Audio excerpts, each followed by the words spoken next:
Welcome to Heaping Spoonful, a twice-monthly conversation with restaurateurs, chefs, growers, and others who have helped generate the legends associated with eateries across the Mid-South. The team at Benny Keith is proud to sponsor this adventure with the goal of preserving the stories that have helped cultivate an amazing food scene across the Mid-South. So kick back and enjoy a Heaping Spoonful.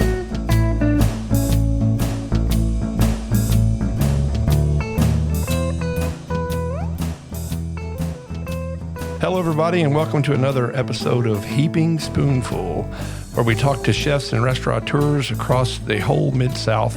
I'm Kelly Bass. I'm your proud host of this program. I have been going to restaurants my whole life and writing about restaurants and talking about restaurants for the better part of 35 years. Back in the pre-Yelp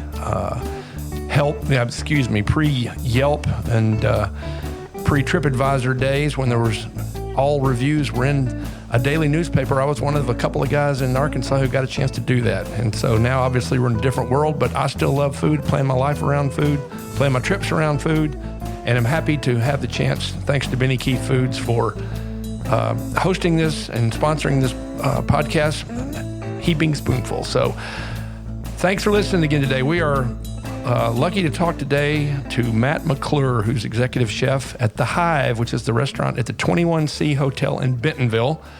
So welcome to Heaping Spoonful, Matt. Thanks. Great to be here. Good. Well, for all of our listeners, just know that we're recording this episode in mid-April 2020, a time like no other in our lifetimes. And rather than being ensconced in the kitchen at the Hive at the 21C Hotel in Bentonville, Matt McClure is ensconced at home with his kids, just like about everybody else. So how long has your restaurant and your hotel been closed, Matt? This will be the third full week that I've been unemployed. So, we're just about 2.5 weeks now. Yeah, well, that's a little shorter than some, so I'm sure y'all hung on as long as you felt like you could. Are you finding ways to try to stay connected to your fans and your customers, because you have lots of both of those? Yeah, I feel like it's definitely changed the game of trying to stay connected. I think there is, that's the sort of the beauty of social media, but the availability of walking through the kitchen and finding some cool recipe we're working on, or, something new with a farmer, or, like all of those like sort of easy things to sort of shoot out into the world they're not there right now. Right. Life has changed. I literally just put my 2-year-old down for his nap and got my 4-year-old to work out her ABC so that she could have some PBS Kids time on the iPad while I hop on this call. Yes, Mr. Mom. I know. So it's I'm the mise en place and organization is there, but the ingredients are all different. Yeah, I understand. Is there much effort in Northwest Arkansas to try to do anything to help feed folks? I know schools in Little Rock at least are working to, in the Clinton Center down here, then Mike Seelig and his team are generating some meals for school kids. Is there much of an effort like that in Northwest Arkansas?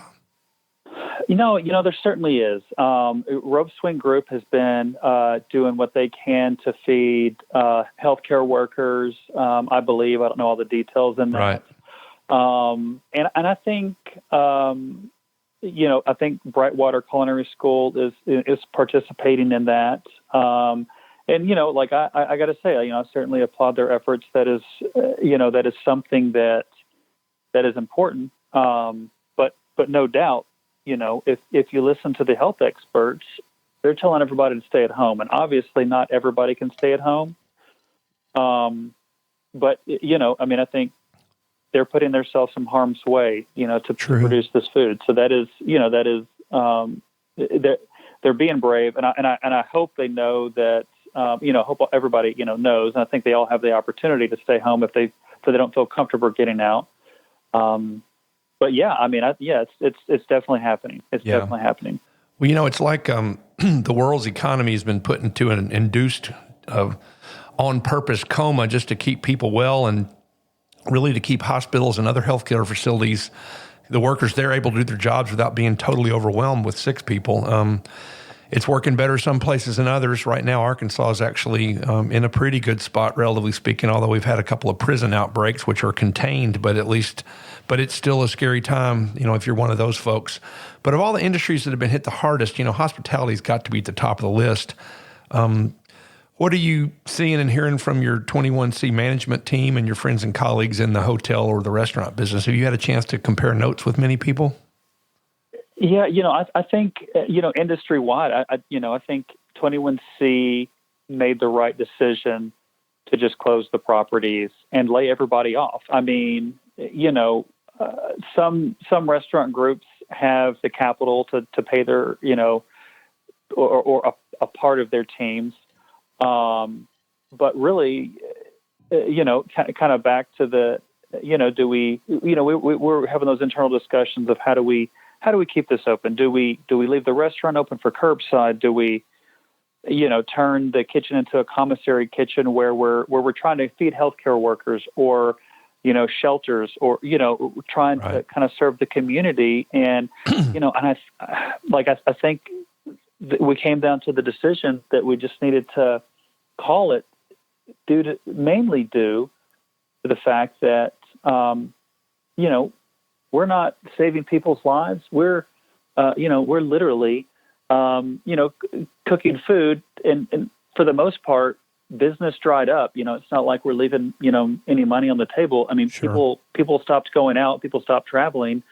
And that happened everywhere in the world. I know. So most hotels, I'm like looking at my emails and the Ace Hotel closed down. I mean, I think everybody kind of came to the same conclusion that, man, we just need to hunker down and get through this, let it run its course so that we can get back to operating. And here we are. Yeah. Something that, I don't think anybody could have conceived this ever happening. But here we are. No, I know. When you're part of a hotel operation, that complicates things. You're not a small mom and pop standalone restaurant. It's really hard to have your restaurant open and not have the hotel open. So it makes perfect sense, man. I get it. I got the email about all the 21C properties closing. And of course, I've known you and some of your colleagues for a long time. It's really just a sad truth. I was talking to Rusty Mathis here at Benny Keith Foods, which sponsors Heaping Spoonful. And I know they are a trusted partner for you in the Hive. They've rolled out a new tagline that really resonates with me. Eat local, eat often. As we know, some of your colleagues in the restaurant business are working hard to survive on takeout and delivery. I'm sure it's still running at a small percentage of their normal volume, but at least they're able to keep the doors open to some extent. But when we do relax restrictions, eat local, eat often will be critical to jumpstarting the restaurant business across the country and around the world. We're going to have to, once we're confident things are safe and we're good to go out and be sitting in a restaurant together, it's really going to be important for people to be intentional and deliberate about supporting our restaurants, particularly our local restaurants. Eat local, eat often. Do you see it that way? I absolutely do. I think like most people, we're watching the news and there are efforts to, like when do we open up the country and, for business again. And I think it's a little different for restaurants. We can only open when the public feels that it's safe to go out to eat, and sure. And we don't have a timeline on that. But I think once they figure out a way, and I think they will, to treat this effort, this eat out and often, it's going to be everybody in the hospitality business locking arms at the same time and singing this chorus, because it's been devastating. I think, some places won't be able to open back up. Many will. Those that are trying to keep some revenue coming in by serving curbside, or those restaurants that have windows, to be able to serve from, I think are definitely having a better time. But when this thing is past us, I think the bandwidth for anything right now there's nothing, everything is coronavirus or COVID-19 but boy, that tagline and whatever it evolves, but I think it initially it's come eat out. If you used to go to a place once a month, go twice. If you used to go to a place once a week, go twice a week. Don't do the, you don't have to do the dishes. Right. You don't, you have to cook. You can just have a conversation with your family, with your friend, those that you haven't been able to see with. Go out to eat. Did you want to go on a trip somewhere? Go. Yeah. Drive, fly, stay in a hotel, tip your waiter. Some restaurants have, you can tip the kitchen. Some of them you can buy the kitchen a 6-pack of beer. Buy them a 6-pack of beer. I mean, sure. Be a little generous. Because I think, and quite frankly, people call the Hive, call 21C all the time to ask for donations for a certain fundraiser. And man, we support all of them that we can. And Benny Keith often gets a phone call from me asking Benny Keith for a donation for a cause. And that's part of that partnership. So we have engaged the community, engaged these, we've given back for so long, and I think that's where it's time to remind folks the importance of having restaurants and having that in your community, and we got to support it. Yep, agreed. I think you ask most people what they miss, and maybe it's my kids going to school might be number one, but number two is just going out and hanging out, and whether it's watching a ball game and having a beer or having a nice meal or all of the above, it's just a different sort of world. Well, I hope that this things live on forever in podcast land, and I'm hopeful that most who are listening to this will be doing so in the after times when the world is returned to something a little more normal. And to that end, let's move into topics that we would have been covering back before you and I ever knew the word pandemic or it flowed out of our lips. So, Matt, you work in Arkansas and you grew up in Arkansas in Little Rock, correct? That's right. Yeah, Southwest Little Rock. Yeah. And then at what point, in your life, because, again, I've read a little bit of bios, but it pretty much just goes, grew up in Little Rock, went to culinary school in Vermont, but there's no... here's when the light bulb went off, or here's when I decided that's really what I wanted to do. Was that early for you, or is that something that came to you after you'd gotten out of high school and just trying to figure out what you wanted to do? I think what 18-year-old really knows what they want to do for the rest of their life, but I can say I was always interested in food and cooking. My family, Arkansas is not a state full of this, great restaurant food culture, say, New York or New Orleans, right.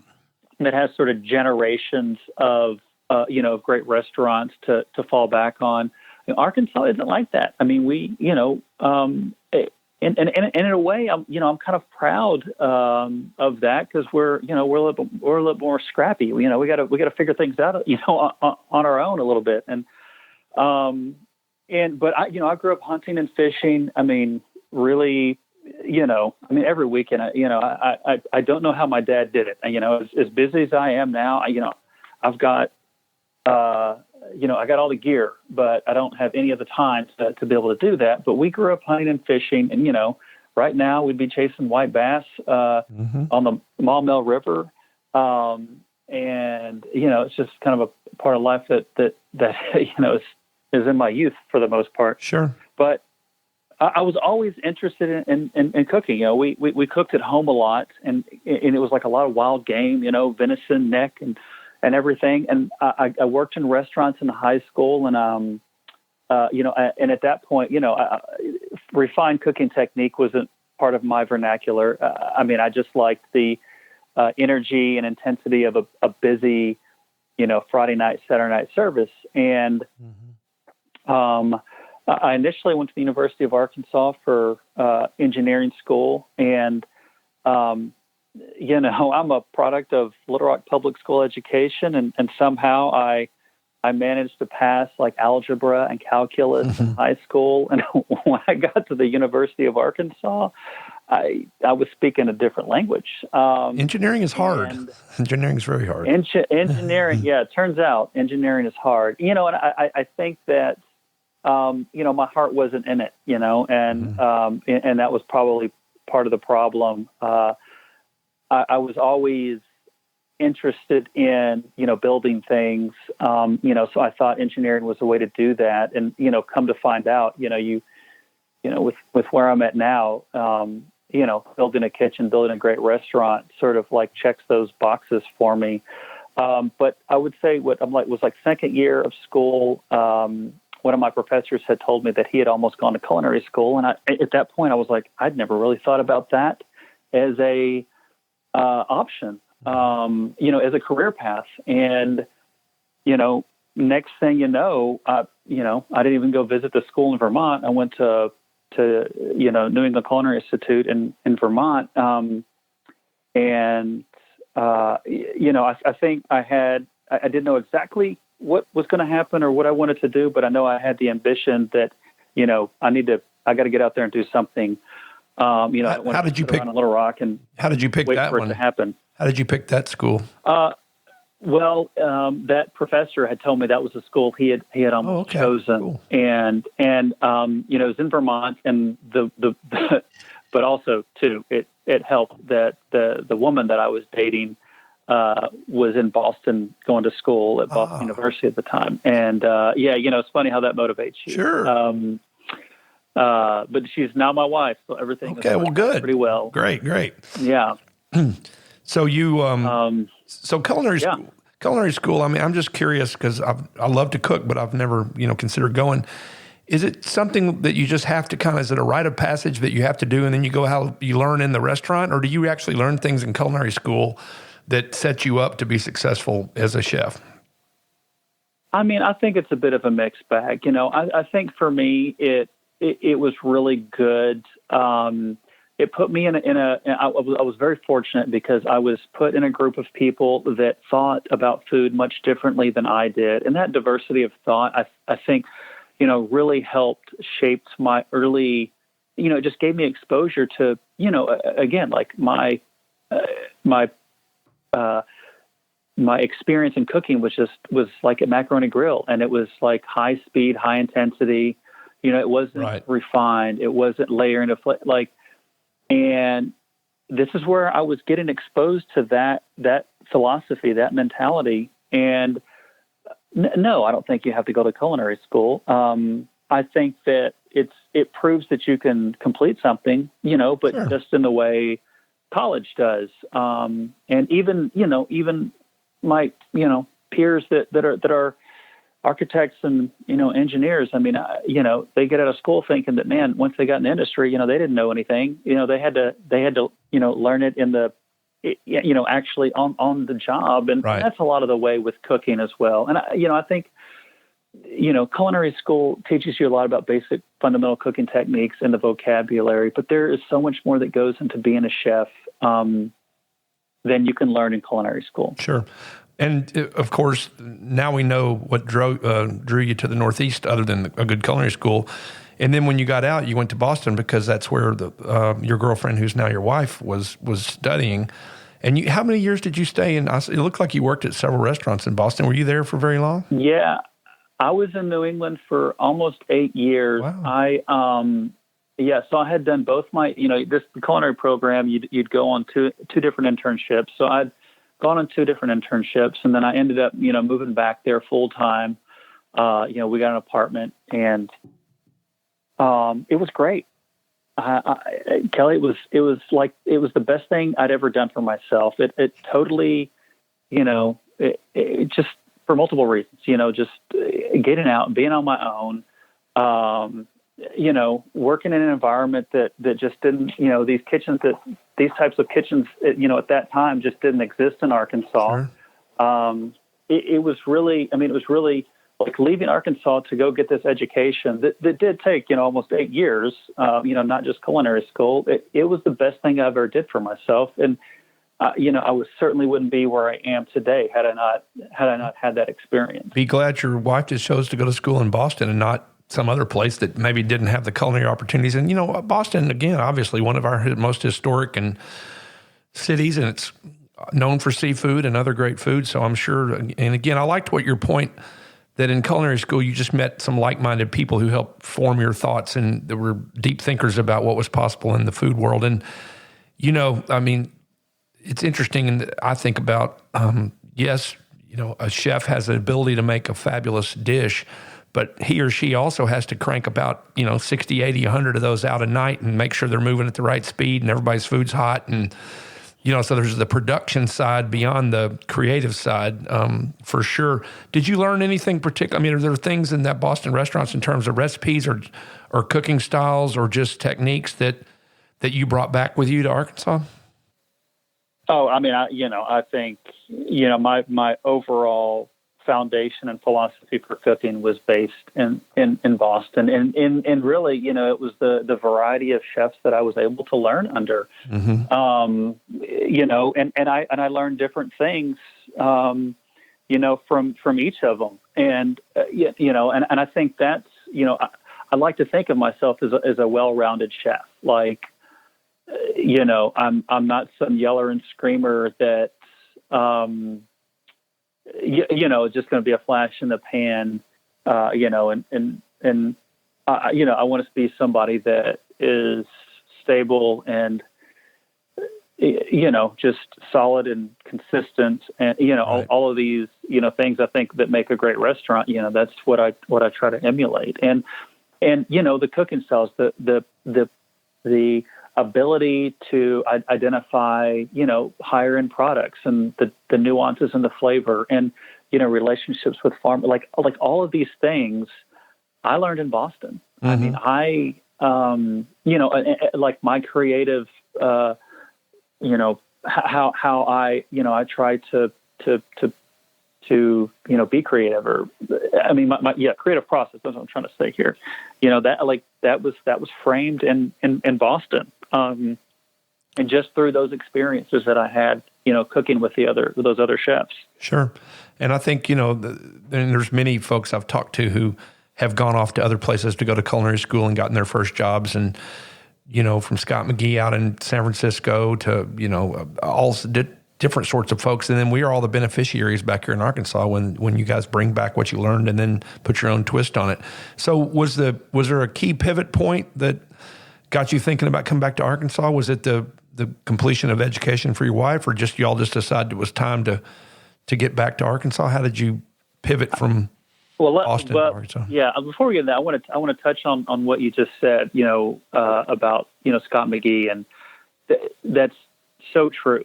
That is so absolutely true. It is, it's a great example when people from Arkansas left and they go out into the world and they get these great experiences and then they want to come home. Right. And they bring something back, so great with them. And then they, and they're able to, build a career off of it. But everybody benefits, it's not,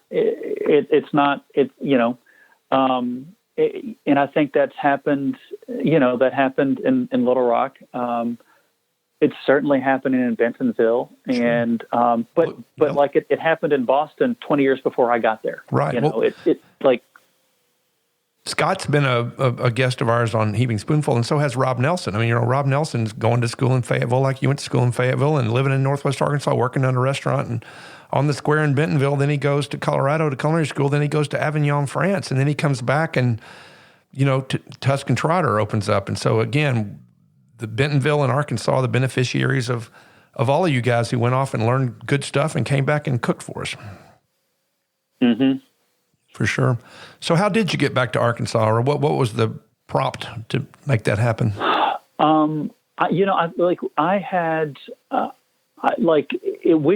got to a point where I probably worked 70 to 80 hours a week. I had 1 or 2 weeks off a year, and I would one of them we would come home. my wife was working, kind of at the same capacity. And I think we got to a point where we're like, well, anytime we have any time off, we just go to Arkansas, and it's not much time. Right. Maybe it'd be better to go home, be around family if we want to start a family. Sure. And then, on our vacations, we can actually go visit places. Go to Boston. You get to a point. Yeah, we can Yeah. go to Boston and enjoy it. Sure. You live there and you forget about all the great amenities a place has because you think, oh, I'll go next weekend or whatever. And then you just never do because you're exhausted all the time. Sure. Well, all right. Well, let's take a quick break here on Heaping Spoonful. Thanks, everyone, for listening.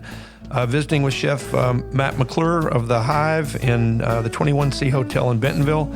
Hold on. We'll be right back on Heaping Spoonful.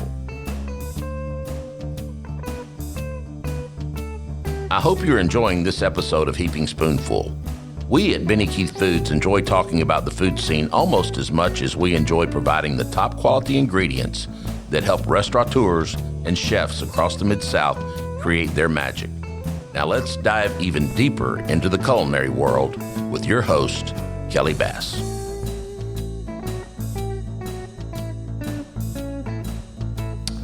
All right, everybody, welcome back to Heaping Spoonful. I'm Kelly Bass, your host. We're visiting with Matt McClure, the executive chef at the Hive in the 21C Hotel in Bentonville. And we've just transitioned for you and your wife to come back to Arkansas, back to home.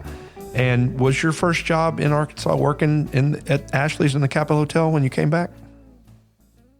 Yeah, it was. I had trying to figure out where I was going to land, was challenging. At that time I didn't know, I'd kind of been so far removed from Little Rock because I'd been gone.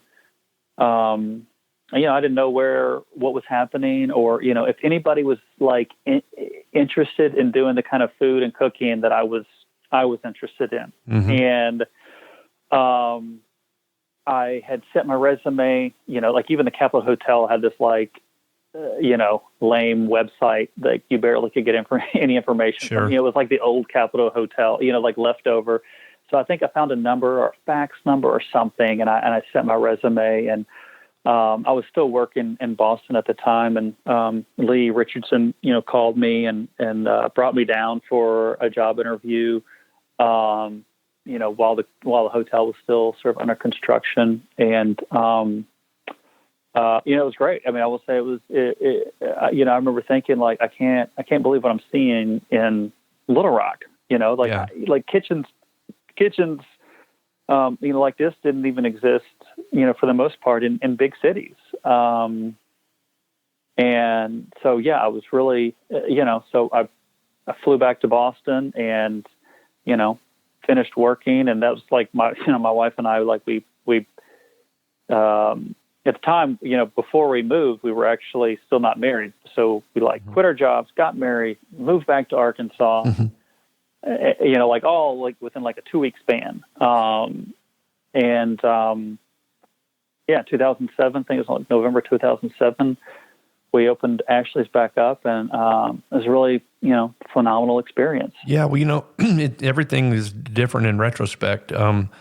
But what a place that was! What a breeding ground for chefs and restaurateurs, and Lee, whose work everybody admired so much, and of course came from New Orleans and brought a lot of those sensibilities, and now is not in the restaurant business, but man, the lineage of folks who came through there.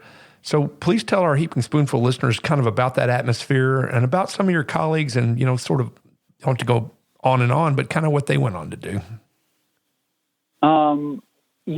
I think that there were a few people like me that had originally been from Arkansas and had gone out to get the cooking experience, and that I was looking for. And somehow we all were kind of coming back about the same time. We're all about the same age: Travis McConnell, Cassidy Dabney, right? Brian Deloney, and it was I think we all had, for the most part, very different backgrounds. but it all kind of worked. And Ashley's, I mean, and talk about, Lee hitting the jackpot of having all this talent like loaded in this kitchen to open up this restaurant. Yeah. It was fun. I mean, it was like Lee's cooking philosophy was it was new to me, and it was really great. Man, he was a phenomenal cook. I think everybody like enjoyed, when he, would like cook his gumbo or, talked about cooking. It was, really fantastic. But you also had, like these sous chefs that had, that were creative and talented in their own right and had their own experiences that sort of gave texture and diversity in that that operation. And so like it was, I mean, it was amazing. I mean, it was like it was the right environment to have a place to land for all these people. And then, and the right person sort of backing us up. Right. We were cooking and figuring things out for ourselves. Yeah. And I think everybody was, when you're on a team and everybody's committed to excellence and, everybody's setting the example, then it kind of makes sure nobody's a slacker because you all want to live up to each other's expectations. And it just kind of feeds on itself. Anytime you're part of a really strong team, you don't want to be that weak link. And just the names you've already mentioned, and there's a couple you haven't, that are folks who went on to do great things, both in terms of cooking and also running restaurants. And so, Brian Deloney, golly, Maddie's place is one of our go-to places. And, he studied under Emerald before he came home again, or his wife came home, and so they could raise a family just like, you guys have done. And it's like I say, those of us who just show up and eat are the real beneficiaries. So you're cooking along literally and figuratively at Ashley's. How did the whole opportunity at the Hive and 21C come to be? When was that? Because you were on the opening team of that hotel, so you were and are the executive chef that's run that place since it opened. Yeah. So I'd been at Ashley's for over 3 years, and I think like anybody that has ambition, like I had been in the same role for the most part, and I was looking for my next challenge, Sure. and at that point, I was thinking about opening my own restaurant in Little Rock. But my wife got this job opportunity in Bentonville, and then I had seen this press release for 21C, this sort of intent to build a 21C in downtown Bentonville to kind of like counter what Crystal Bridges was going to bring to the region. And they were looking for a chef like me, and it just I said almost the same way I reached out to the Capitol Hotel back in like 2007. It was, I sent my resume to somebody, some PR person, and the PR person like sent it over to Sarah Robbins, currently the COO, but at the time she was SVP of operations, I think. Anyway, she like cold calls me, and and I was just like, what, but so delightful, so kind, so smart, and I think at that point in my career, and even like right now, like I was like, I either wanted to be on a great team or I wanted to open up and sort of build my own culture in a restaurant. And like, it didn't take me long to figure out, like, these people were, hospitality pros, they got it, and we were going to get along swimmingly. Yeah, and we had. Great. That's great. Sarah and her partner at the time, Chet Abramson, like drove down to Little Rock from, I think they were in Bentonville, drove down to Ashley's to have dinner, to like, to meet me. And then, next thing you know, I had to fly to Louisville to do a cook for them and the partners. And it was, no pressure there. It was, Well, I mean, I will say, like, a couple of times where I like packed up my whole career in an ice chest, if you will, checked it onto a plane to go like cook for people that were going to have a say in my future. Yeah, I mean, definitely a little nerve wracking, but it's come like cooking's a lot easier, and I don't stress out about. Well, that's what you do. I'm, That's what cooking for a handful of people. Yeah, no, exactly. I mean, Yeah. I'm very comfortable in a kitchen. Well, I can tell anybody and everybody who listens to Heaping Spoonful, if you get a chance to stay at a 21C hotel, do it. They are just a cut above. It's a boutique hotel with an art gallery as a main feature. And so, again, it's right there. And I mean, there's 9 of them, I believe, in total. But the only one I've stayed in is in Bentonville. And it's on the square right there. Again, downtown Bentonville, the square is unlike any place in Arkansas. So talk about the hotel and the square and what's going on in Bentonville, and then we'll get around to your work at the Hive. But I mean, that's a story unto itself. Yeah, I mean, talk about this redevelopment and reimagined, small town square. With Crystal Bridges, it's just this incredible art museum. If you haven't been, you've got to go. It's free. It costs nothing to go through it. The building itself was designed by this famous architect. The building itself is worth a 3-hour drive just to see the architecture. It is stunning. And at the time, it was more to be curt, it's like Crystal Bridges is full of work from dead artists, and 21C is full of work from living artists. Yeah. So, so you get this like great contrast of older work and then this new contemporary work. And they're easy walks from one another through beautiful countryside. The grounds. Yeah. Oh, the whole experience is. It feels big city because you can just come, you drive in, park your car, and then you don't have to get back in your car. You can just walk to Crystal Bridges. You can walk to the Momentary. You can walk, to a bunch of really great restaurants in the square, have a great cocktail. I mean, it really is, I think for anybody that lives in Arkansas, you're probably used to, if you go to the grocery store, you got to drive there. If you go to your favorite restaurant, you got to drive there, and you got to figure out parking. Like, you got to drive anywhere you want to go. And, in downtown Bentonville, if you live here or you come and stay down here, if you stay at Airbnb or you stay at the 21C, you can just walk everywhere, or you can bring your bike, and you can bike everywhere. No, I know, and I've been there during farmers market with people playing music on the square. It's just, and again, for those who aren't as familiar with this part of the world, I mean, obviously this is where Walmart was born and still is headquartered. And the Walton family has put, the money behind Crystal Bridges came from Alice Walton, who's one of Sam Walton's kids. And then there's her nephews who are pumping a bunch of money into making Bentonville a place that people want to live.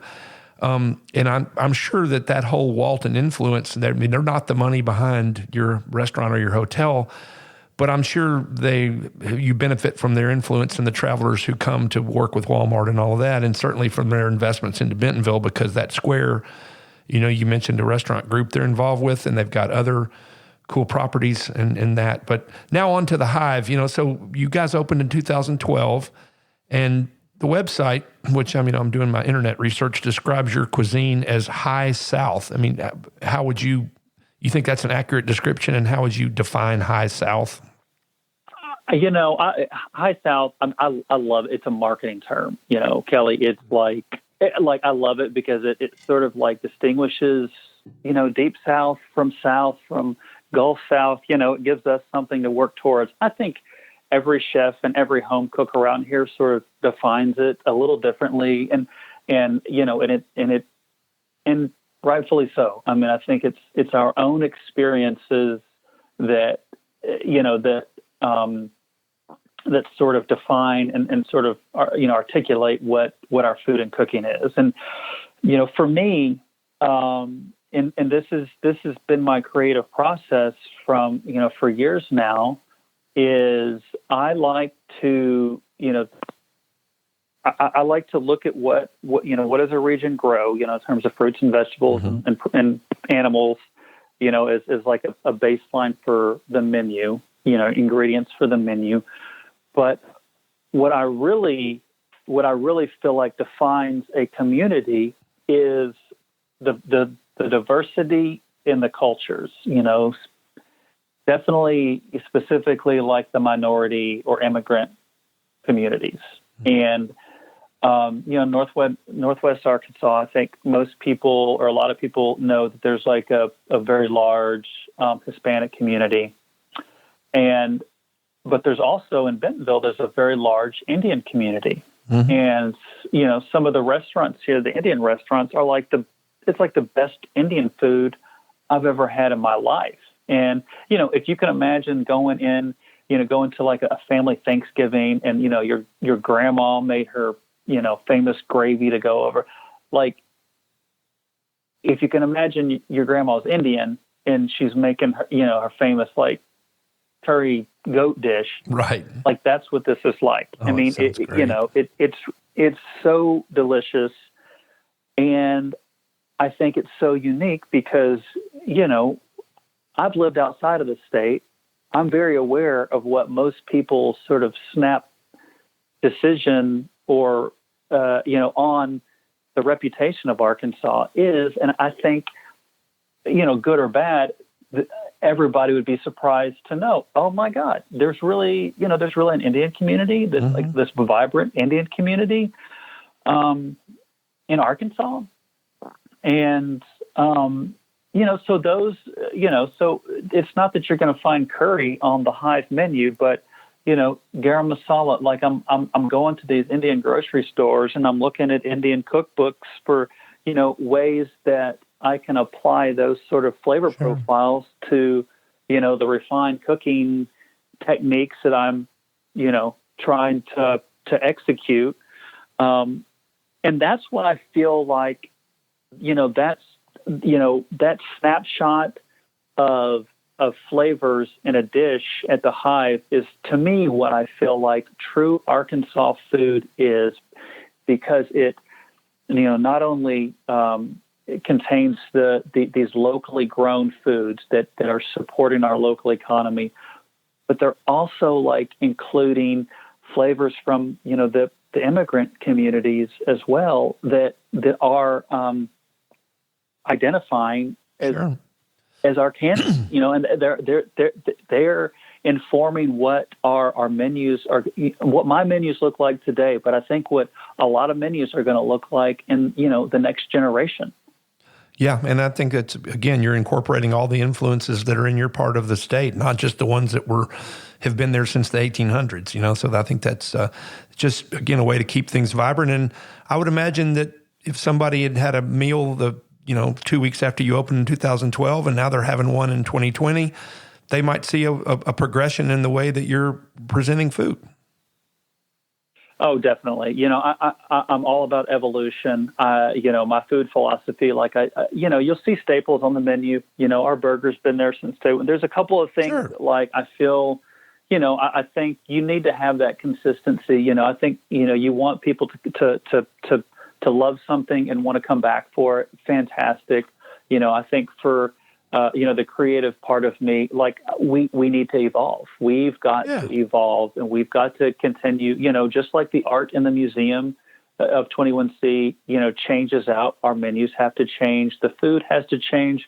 But that helps, keep the cooks and the chef team engaged by constantly, researching and creating and trying and, and having that menu evolve. I mean, I think that is, that's part of the, the important, super important part of, keeping a team and building them and letting them grow. Right. Is the kind of giving them some guidance on where to go, but, letting them, help participate in that. Just like you got those chances too when you were an assistant coach instead of the head coach to take the team. Exactly. Yeah. No, exactly. Yeah. Yeah. So I would think, obviously you have a built-in clientele because they're guests at the 21C. But then also you're just, a draw for people who aren't necessarily staying at the hotel. Do you get a sense of, do you see a lot of locals and know your regulars? And then also, I'm sure you've got a constantly changing influx of folks who are staying at the hotel. Yeah, we do. I mean, I think it's funny. Like some of our regulars actually don't live in Arkansas, but they're in Bentonville so often, or if they stay at the hotel, like they're almost like family now. I mean, so it's very diverse. I mean, we have this like with Walmart being, so many people coming to Bentonville during the work week to do business with Walmart. Like we're full in the week. We can be as busy during the week as we are on the weekends. The weekends, people are coming in to check out Crystal Bridges or, the Momentary, the new museum that just opened up. Yep. And that brings a lot of like drive-in, sort of, I guess, regional locals versus, right living in a town. Yeah. So it's really, really fantastic. And, I think so rewarding for me being, a kid from Arkansas that, I like one of my, personal goals is to just affect positive change with food or with, people's perception of Arkansas and, and what it can be, and, what it is. It's really great to be able to deliver that at the Hive and in Bentonville. Sure. Well, farm to table is really a cliched term by this point because it's been, on part of the vernacular for years and years now. And, it's funny that everything obviously in our, grandparents' day was farm to table before we figured out you could, flash freeze niblet corn and truck it across the country in a refrigerated truck. But now that we are smart enough to be committed to the produce and, as you said, the fruits, vegetables, and animals of the region, so growing relationships with growers and producers is really an important part of your job, right? Yeah, no, that is incredibly important. And, I think when people come to the Hive, I want them to get the most unique, high quality Arkansas culinary experience that I can give. And what better way to do that than to serve food that grew up in in this Northwest Arkansas environment. Sure. It has a terroir. What the weather's like, what the the nutrition of the soil, and the just all of these things that inform what a tomato's going to taste like in July. And that's what's it is incredibly important. And the term is cliche, but I think the root of it is important. I'm sure you'll start seeing, farm to table at fast food restaurants because maybe they're trying to source closer, and that's good for the local economy. I mean, I think more people benefit by trying to, I love Idaho potatoes, but I live in Arkansas. Idaho is like thousands of miles away. Right. I know potatoes can grow in Arkansas too, so it just seems like a better way to, manage our resources and too, again, like when I go to New Orleans, I'm excited because, I'm going to eat like Louisiana crawfish. I'm going to eat Gulf oyster. Like I'm going to eat all these things that, yes, you can, oysters are different in other parts of the country. Crawfish are different in other parts of the country, but, it truly is a part of, the flavor of that cooking, because it's from there. Yeah. Oh, I agree 100%. That's why I don't want the things that I eat in Phoenix to taste like what I eat in Bentonville and I don't want it to taste like what I eat in New Orleans or, South Florida. I just, or Boston. Yeah. So no, that's great. Yeah. Well, listen, I appreciate your time so much today on Heaping Spoonful. Good luck. Again, I hope most people listen to this when we haven't said the word coronavirus in a long time. But personally and professionally, good luck riding that out, and we'll see you on the other side. So thanks, everybody, for taking time today to enjoy a Heaping Spoonful. I'm your host, Kelly Bass, encouraging you to check in often for new episodes. Thank you. We hope you enjoyed this episode of Heaping Spoonful. On behalf of all of us at Benny Keith Foods, Mid-South Division, please know how much we love connecting you with the legends of the culinary scene and their unique stories. I look forward to the next time we can offer you another Heaping Spoonful.